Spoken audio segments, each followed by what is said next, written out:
আসসালামু আলাইকুম। আমাদের হচ্ছে 3.1 যেসব অঙ্ক আসে সেগুলো হচ্ছে মনে করেন যে যেসব অঙ্ক সাধারণত আছে গ ঘ দাগে, এটা হচ্ছে রূপান্তর আর হচ্ছে ওই যে যোগের মাধ্যমে বিয়োগ, এই যে যেটা পার্থক্য নির্ণয় করতে আসে। এখন রূপান্তর হচ্ছে আমরা দশমিক থেকে সবগুলোতে যাইতে পারি, আবার সবগুলো থেকে দশমিক আসতে পারি। আমাদের সংখ্যা পদ্ধতি আছে কি কি ইসে দশমিক আছে, বাইনারি আছে, অক্টাল আছে, হেক্সাডেসিমাল আছে। এছাড়া ভিত্তির উপর ডিপেন্ড করে আলাদা আলাদা দিতে পারে, যে 5 ভিত্তিক সংখ্যা পদ্ধতি নির্ণয় করো, 3 ভিত্তিক সংখ্যা পদ্ধতি নির্ণয় করো, এটা ইনশাল্লাহ শেখানো আছে। আর হচ্ছে বাইনারি থেকে সবগুলোতে যাইতে পারি, আবার সবগুলো থেকে বাইনারিতে আসতে পারি, যেমন binary two octal, octal two binary, binary two হেক্সা, হেক্সা টু বাইনারি, আবার বাইনারি টু দশমিক, দশমিক টু বাইনারি। এখন আমাদের সমস্যা হচ্ছে আমরা অক্টাল থেকে হেক্সা যাইতে পারি না, হেক্সা থেকে অক্টালে যাইতে পারি না। ঠিক আছে, আমাদের যদি বলে কোশ্চেনে যে অক্টাল থেকে হেক্সায় যাও, তাহলে হচ্ছে অক্টাল থেকে প্রথমে আমাদের বাইনারিতে যাইতে হবে, তারপরে হচ্ছে ওই বাইনারি যে সংখ্যাটা পাবো ওইটা আবার হেক্সায় নিব। এরপরে হচ্ছে যদি হেক্সা থেকে আবার অক্টালে নিতে বলে, তাহলে হচ্ছে প্রথমে হেক্সা থেকে অক্টালে নিব, এরপরে হচ্ছে অক্টাল থেকে আবার মানে হেক্সা থেকে বাইনারিতে নিব, বাইনারি থেকে আবার অক্টালে নিব। ঠিক আছে, এইভাবেই এই সমাধানটা করতে হবে। এখন প্রত্যেকটা রূপান্তর আপনারা যারা এই ক্লাসটা করতেছেন দেখাই দিচ্ছি আমি। ঠিক আছে, আপনার তো এই ক্লাসগুলো করাই দিছি, ভুলে গেলে রূপান্তর আবার দেখাই দিব। ঠিক আছে, অথবা প্র্যাকটিস ক্লাস দিব। এখন সমস্যা হচ্ছে যোগের মাধ্যমে, এই যে যে বলা আছে যোগের মাধ্যমে পার্থক্য, পার্থক্য নির্ণয় করো যোগের মাধ্যমে। এখন যোগ করলে পার্থক্য কখনো বের হয় না, যোগ করলে কখনোই পার্থক্য বের হয় না। আমরা পার্থক্য বের করার জন্য কি করি? বিয়োগ করি। এখন আমরা যে সংখ্যা পদ্ধতিটা ব্যবহার করি সবসময় আমাদের দৈনন্দিন জীবনে, সেটা হচ্ছে দশমিক। দশমিকে যোগ করলে পার্থক্য বের হয় না। যদি কোনো একটা সংখ্যা ঋণাত্মক থাকে, ঋণাত্মক মানে এই সংখ্যার আগে যদি মাইনাস চিহ্ন থাকে, তাহলে যোগ করলে বের হয়। কিন্তু আমি তো সংখ্যার আগে মাইনাস চিহ্ন বসাই দিলেই মান ঠিক থাকতেছে না, মান তো চেঞ্জ হয়ে যাচ্ছে। এই জন্য এই আমাদের পুরো প্রসেসিংটা করতে হবে হচ্ছে বাইনারিতে। যখনই বলবে যোগের মাধ্যমে বিয়োগ করো, কোনো কিছু পার্থক্য নির্ণয় করতে বলবে, তখন এই দুইটা সংখ্যাই বাইনারিতে নিয়ে যেতে হবে।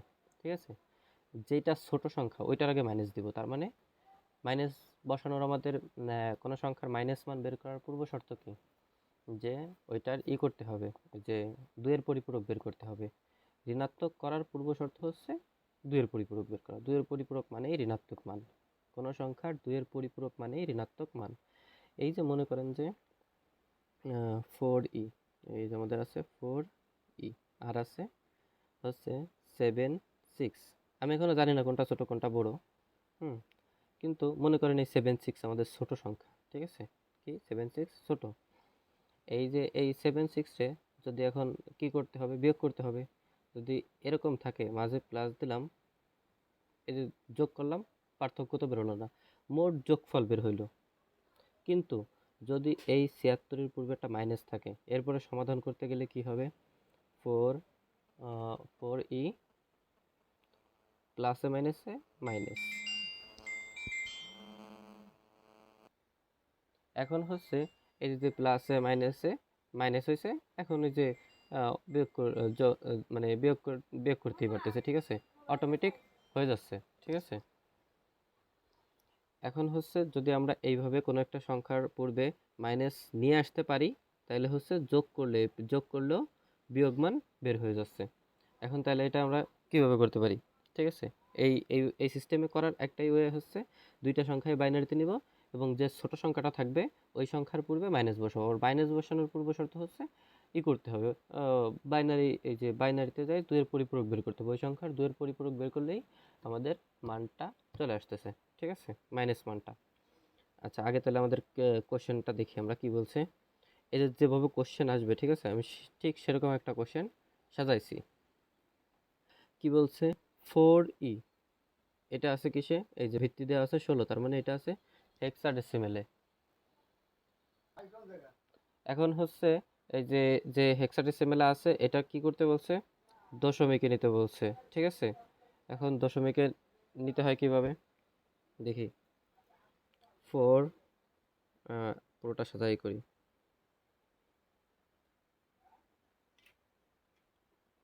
4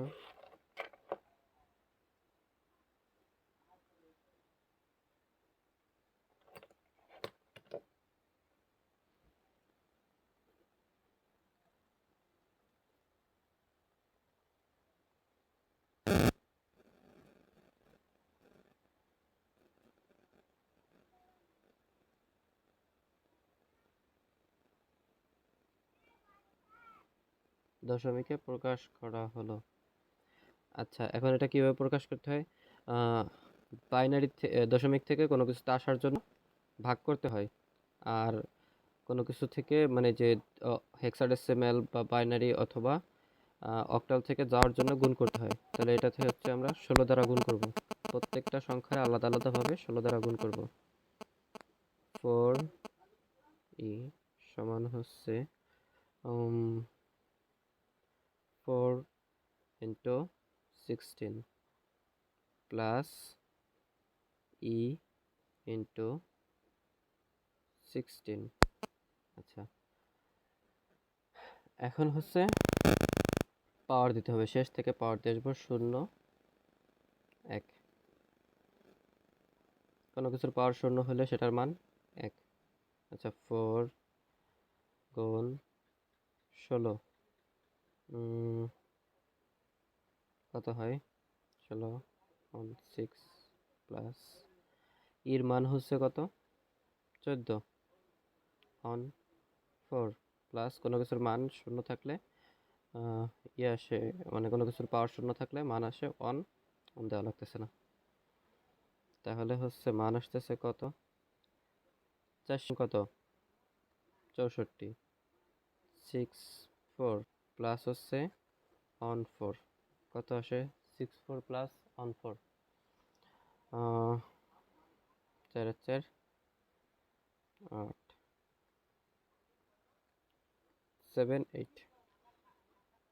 এই যে দশমিকে প্রকাশ শেষ, 3 মার্ক শেষ। এরপরে আছে কি? দুটি দামের পার্থক্য যোগের মাধ্যমে নির্ণয় করো। আচ্ছা, যোগের মাধ্যমে দুই দামের পার্থক্য নির্ণয় করার দামই আগে বাইনারিতে নিতে হবে, ঠিক আছে? দুইটাই আগে বাইনারিতে নিতে হবে। এখন কিন্তু আমরা আগে নিব দশমিকে। কেন দশমিক নিব? কারণ হচ্ছে আমাদের শর্ত, আমরা ছোট সংখ্যার পূর্বে মাইনাস বসাবো, ছোট সংখ্যার পূর্বে মাইনাস বসাবো। কিন্তু অক্টালে অথবা হেক্সাডেসিমেলে থাকলে আমরা বুঝতে পারতেছি না যে কোনটা ছোট। হেক্সাডেসিমেলটা তো এই যে দশমিকে নিচ্ছি, কিন্তু বুঝতে পারতেছি কোনটা ছোট, কারণ এটার দশমিক মান তো আরো কমে যাবে, ঠিক আছে? 76 থেকে আরো কমে যাবে। তাহলে এটা আগে দশমিকে নিয়ে দেখি যে 76-এর দশমিক মান কত আসে। আর 1 নাম্বারে তো পাইছি কদাগতে প্রাপ্ত 4 সমান 7 8। তাহলে একটার দাম পাইছি 7 8। তাহলে 2 নম্বরের সমাধান শুরু করলাম।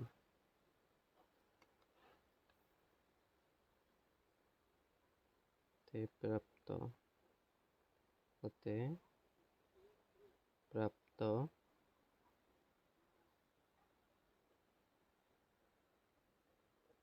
প্রথম বইয়ের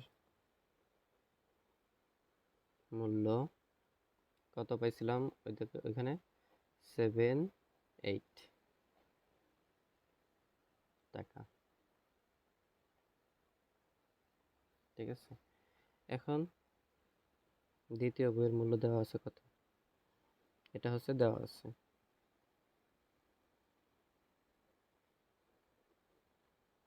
দেওয়া আছে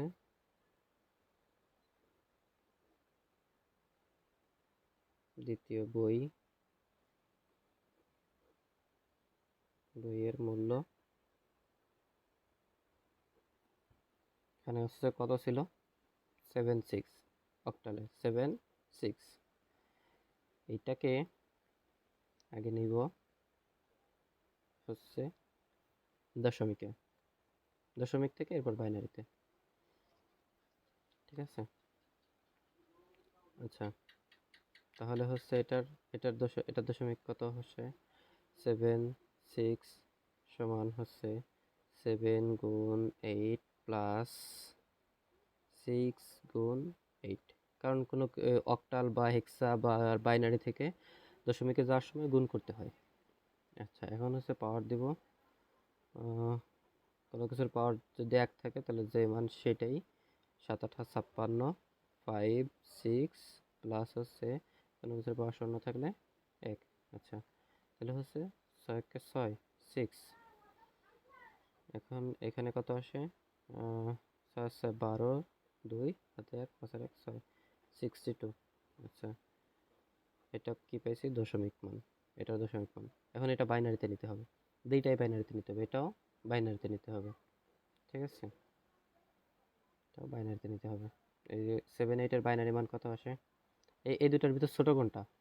ছোট হচ্ছে যে 78 আর 62-র ভিতর ছোট হচ্ছে 62। আচ্ছা, তাহলে এই 62-র বাইনারি বের করতে হবে, এটার বাইনারি বের করে এটার আবার 2 এর পরিপূরক বের করতে হবে। ঠিক আছে, তাহলে এটা -62 হয়ে যাবে। তখন এটা যোগ করলে অটোমেটিক পার্থক্য চলে আসবে। এখন হচ্ছে 7 8 এর বাইনারি কত রাফ করে নেই। ঠিক আছে, এটা খাতায় করতে হবে, বাধ্যতামূলক না। এটা আপনি ক্যালকুলেটারে শিখাই দেবো, ক্যালকুলেটারে করলেই হয়ে যাবে। এটা নিয়ে মাথা ঘামানোর কিছু নাই, পরীক্ষার খাতায় এটা খুবই শর্ট হয়ে যাবে। শুধু যোগ বিয়োগটা, দুইয়ের পরিপূরক বের করে যোগ বিয়োগটা করবেন। আর এই যে যেসব রূপান্তর, এগুলো জাস্ট ক্যালকুলেটারে হয়ে যাবে। একটা ক্যালকুলেটার কিনবেন, ক্যালকুলেটারে হয়ে যাবে, দেখাই দিব। আচ্ছা, এখন হচ্ছে 7 8 এটারে 2 দিয়ে ভাগ করলাম, কত হয়েছে? 7 8 রে 2 দিয়ে ভাগ করলে আসে হচ্ছে 35 35 70 4 39 39 আসে মনে হয়। কিছু থাকে না অবশিষ্ট, 2 দিয়ে ভাগ করলে জোড় সংখ্যা এমনি মিলে যায়। এরপরে 39 38-এ 2 ভাগ করলে কত হয়? 38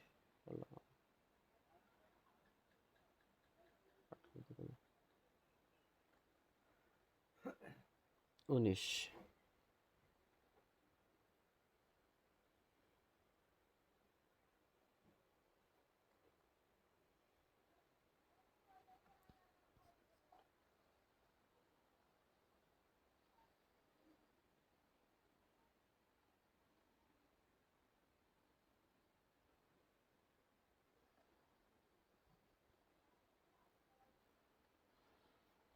আচ্ছা, এখন হচ্ছে 19।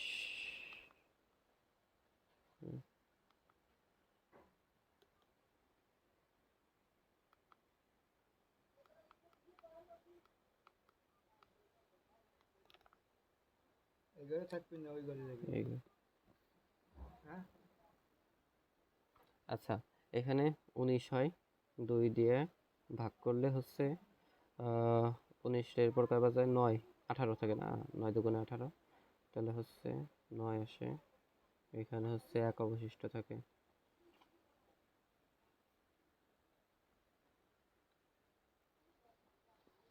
আচ্ছা, এরপরে হচ্ছে 9 দুগুণে 18, এরপর আবার 2 দিয়ে ভাগ করলে 9 রে কত আসে? 8 রে না, 4 2 4 রে 1। আচ্ছা, এখানে ধরতেছে না, তাহলে এখানে একটু করি। 4 ছিল না, 2। আচ্ছা, 4 2, 2-এর ভিতর 2 বার যায়, 2 1 ছিল এখানে, 0 একবার যায়, 2-এর ভিতর 2 একবার যায়, 0 থাকে, 1-এর ভিতর একবারও যায় না, ওই একই থেকে যায়। তাহলে আমার অ্যান্সার আসে কত হচ্ছে? এটা তো এই যে একবার বসাইছি, তাহলে এখানে বসানো, এটা কেটে দিই। আচ্ছা, 1 0 0 1 1 0 0 1 1 1 0 1 1।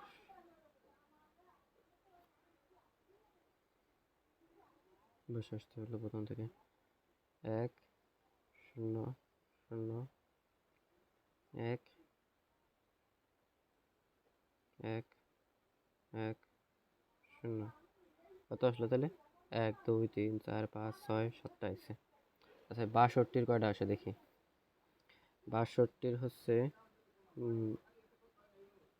62-র হচ্ছে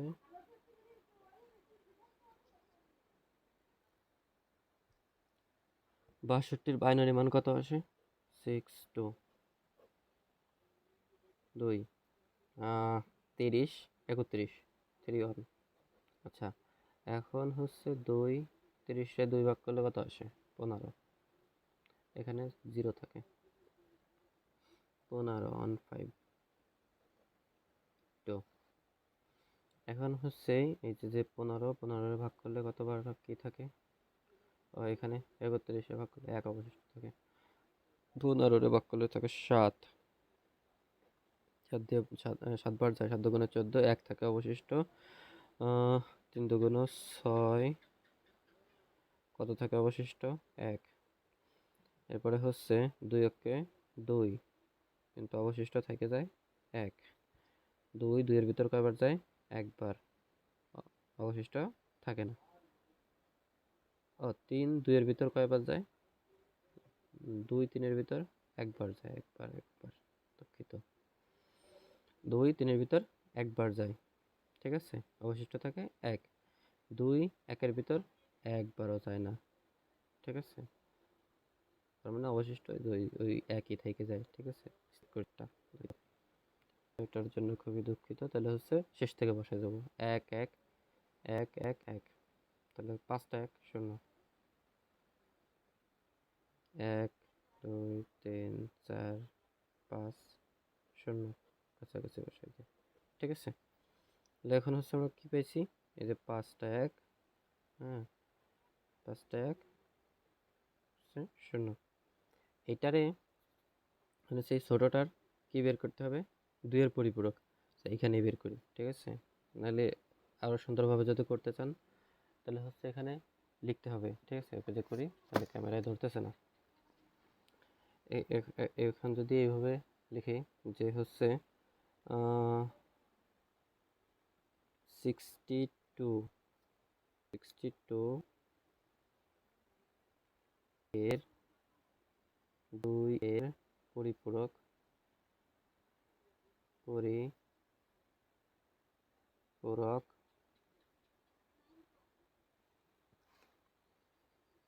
নির্ণয় করা হলো, ঠিক আছে। কিভাবে নির্ণয় করব এটা তো আমরা জানি। প্রথমে 62-র মান ছিল কত? 62 সমান ছিল কত? 5টা 1 1 2 3 4 5 0।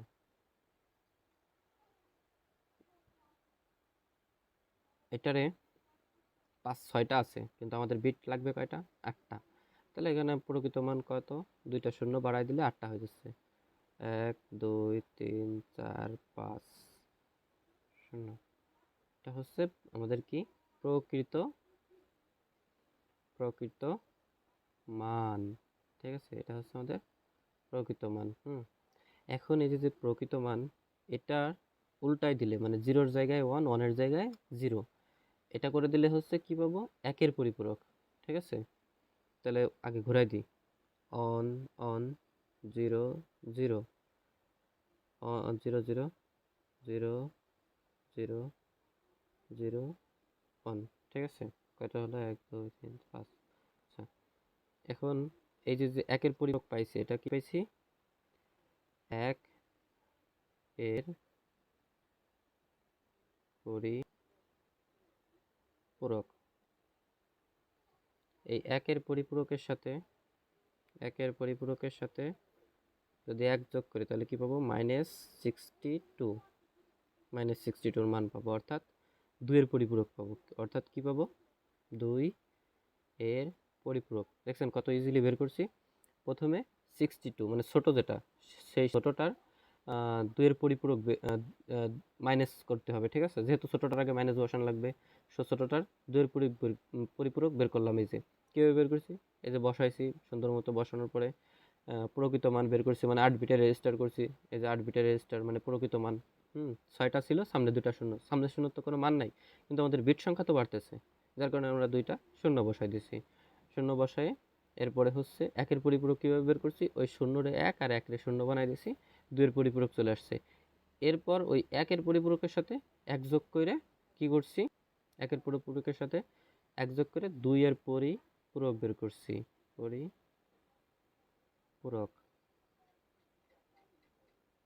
দুইয়ের পরিপূরক বের করছি। আচ্ছা, এখন যোগটা করি। এক আর এক 10, 10-এর শূন্য, হাতে থাকে এক, এক আর শূন্য, এক বসে গেল। এরপর কি আছে, শূন্য, পর এই শূন্য, পর এই শূন্য, পর এই শূন্য, এরপর এই যে এক, এক। ঠিক আছে। আচ্ছা, এখন এতটুকু অবধি যদি ক্লিয়ার থাকে তাহলে অঙ্ক হয়ে গেল। এরপরে শুধু যোগ বিয়োগ। ঠিক আছে, ওই যে যেটা ছিল যে যোগের মাধ্যমে যোগ সুন্দর মতো লিখবো আগে। ঠিক আছে, যাতে অঙ্কটা স্যার দেখলেই বুঝতে পারে। যোগের মাধ্যমে মাধ্যমে বই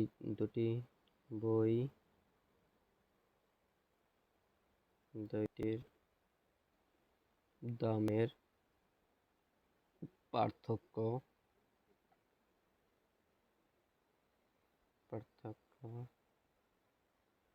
নির্ণয় করা হলো। ঠিক আছে, আপনাদের হাতের লেখা আমি দেখছি খুবই ভালো, আপনাদের তো আরো সুন্দর হবে। তাহলে হচ্ছে আমাদের প্রথমটা বড় সংখ্যা ছিল কত, বড় সংখ্যা আগে বসাবো, এই যে 7, 8 বসালাম। এরপরে কি, -62। ঠিক আছে, -62। হ্যাঁ, এখন ওইটার মান ছিল কত, 7, 8-এর বাইনারি মান ছিল কত, একটু দেখে আসি।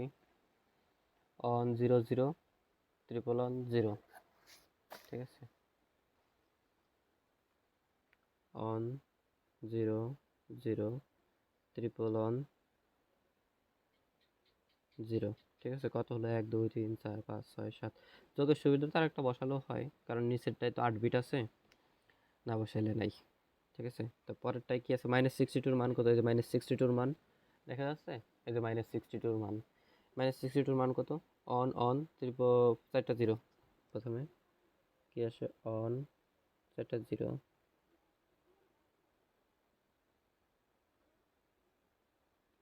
এরপরে কি আছে, অন 0।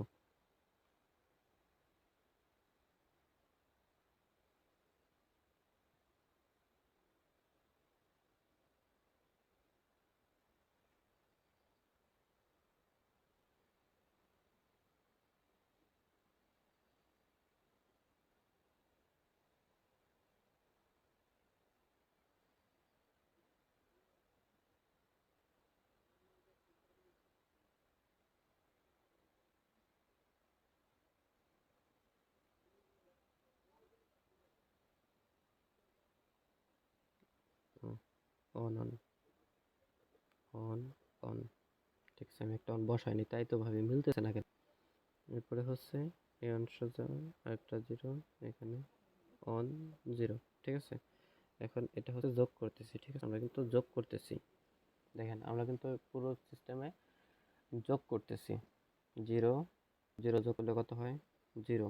ঠিক আছে, অন আর অন যোগ করলে কত হয়, অন আর অন যোগ করলে 10, 10-এর শূন্য।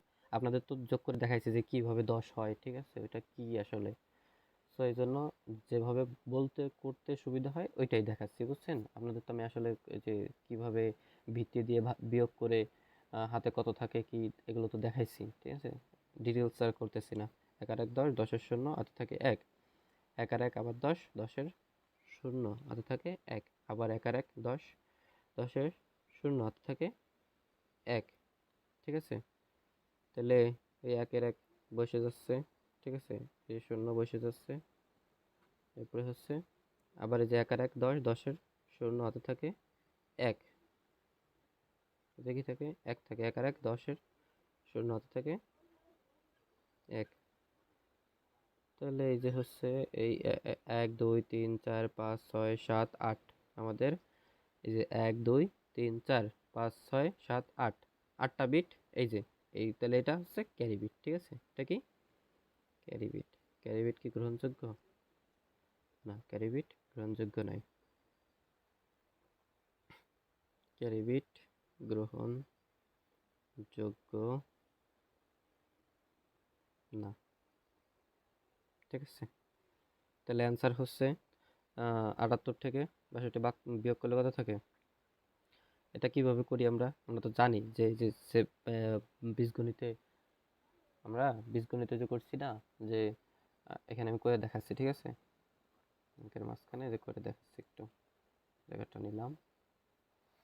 এই যে হচ্ছে 7 8 বীজগণিতে যে আমরা করতাম না, প্লাস মাইনাস যদি এরকম থাকে 62, তাহলে হচ্ছে কি করতাম, 7 8 প্লাসে মাইনাসে -62, তারপরে হচ্ছে বিয়োগটা করে দিতাম 6, ঠিক আছে, 1 কত হয় 16। তাহলে এখানে কত হচ্ছে 1 6, ঠিক আছে। কত হচ্ছে 1 6, 1 6 সমান কত 1 0 0 0 0, ঠিক আছে। তাহলে হচ্ছে আমাদের অ্যান্সার হচ্ছে 1 6 1 0 জন হচ্ছে 1, এই যে দেখা যাচ্ছে না, তাই তো ক্যামেরায় দেখা যাচ্ছে না। এই যে অ্যান্সার লিখতেছি, এই যে 1, এই যে অ্যান্সার চারটা ধরে এই সামনের এই ক্যারি বিট বাদ দিলাম, ঠিক আছে। ক্যারি বিট বাদ দেওয়ার পরে এই যে 3টা শূন্য, এই শূন্যর তো কোনো মান নাই, শূন্যর কোনো মান নাই, সামনের শূন্যর কোনো মান আছে নাই। আর এই তো এমনি ক্যারি বিট গ্রহণযোগ্য না। যদি এই এক গ্রহণযোগ্য হতো তাহলে এই পরের শূন্যর মান থাকতো, যেহেতু এটা গ্রহণযোগ্য না, তাহলে পরের এই একের সামনে যত শূন্য আছে, ঠিক আছে, ওদেরও কোনো মান নাই। এটা তো আমরা জানি। তাহলে মান কি, এই এক থেকে পরে যে 4টা শূন্য আছে, তাহলে 0 0 0। আশা করি এই যে অ্যান্সার, ঠিক আছে। আর আপনারা সবাই পারবেন ইনশাআল্লাহ, ঠিক আছে।